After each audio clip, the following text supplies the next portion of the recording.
Okay, before I jump into what is in my bag, I have a quick announcement. I know it's only the beginning of July, but before you know it, we will be into August.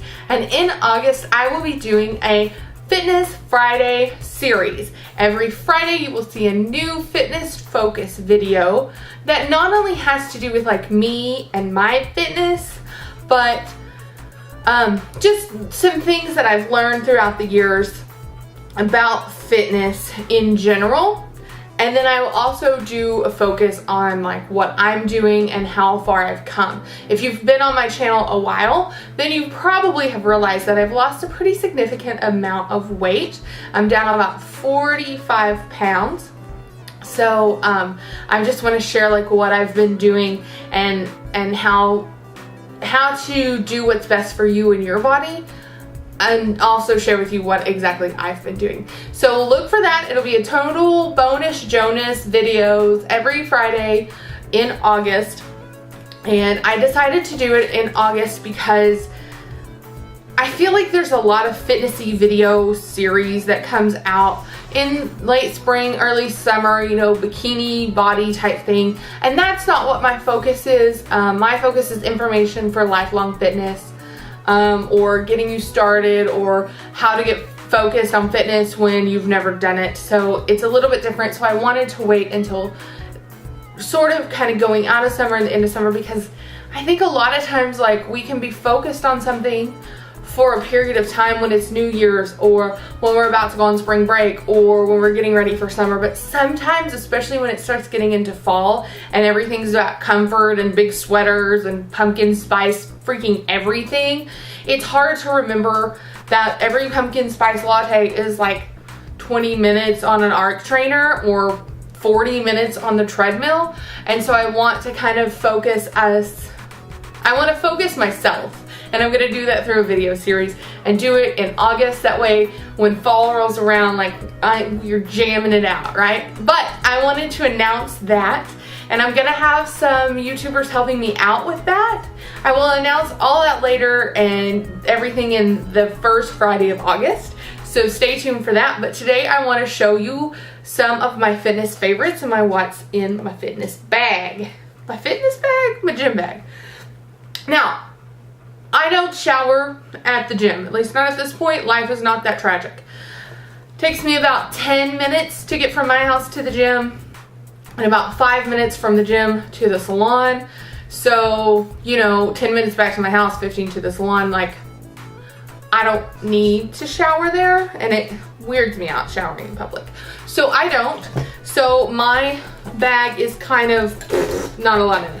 Now, the bag itself is just a canvas tote that I picked up, I think for like $5 at Old Navy. I believe it was on sale. If it wasn't $5, it was $10, but it was not much at all. So let's just dig right in, shall we?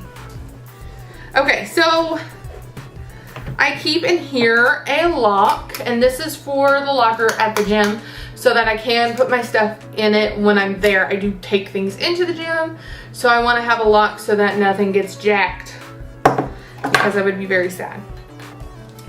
The next thing I have, which a couple of things you've probably seen in some recent favorites, I keep this lip therapy Vaseline cocoa butter thing situation in here that I put on.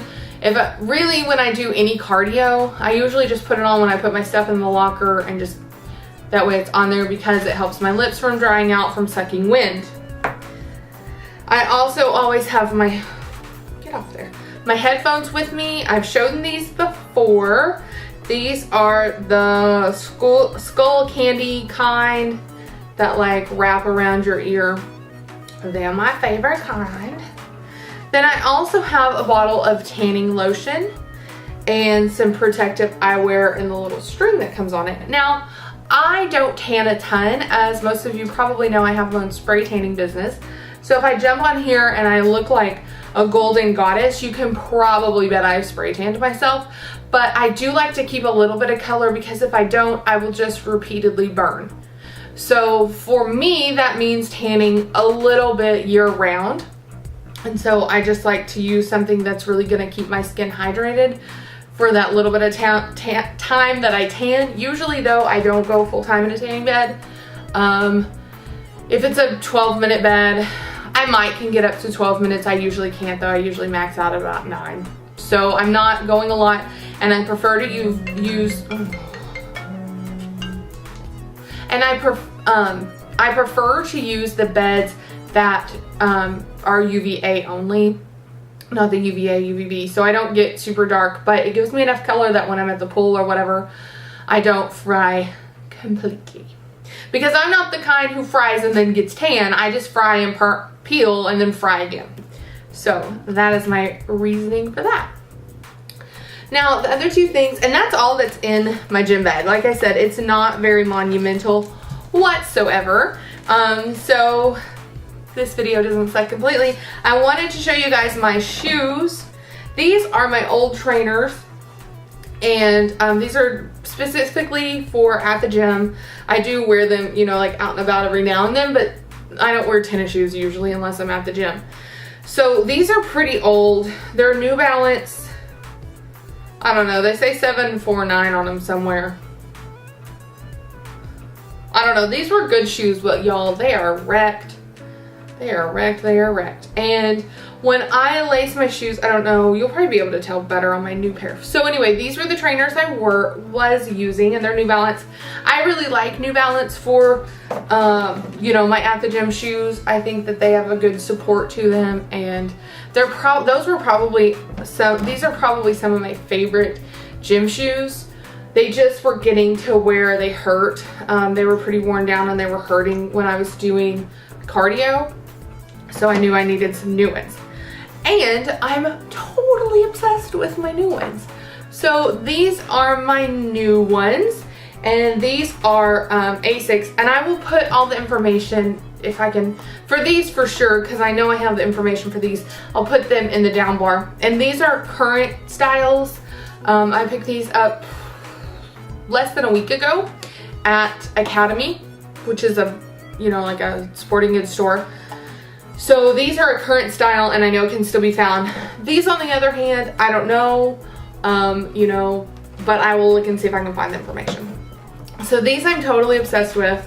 Look, the bottoms of them aren't even dirty yet. I've worn them so few times. They are I thought I would remember, Gel Fusion something or another's, which is a line, and they are in like hot coral and turquoise or something.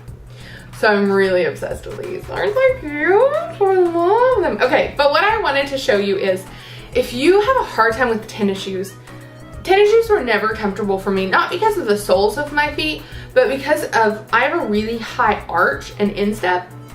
And so, meaning my foot, like if this is the bottom of my foot, it curves up. And so because of that, and it curves up a lot, not just like, but like a lot. And because of that, from like my toes to my ankle is more like this and less like this.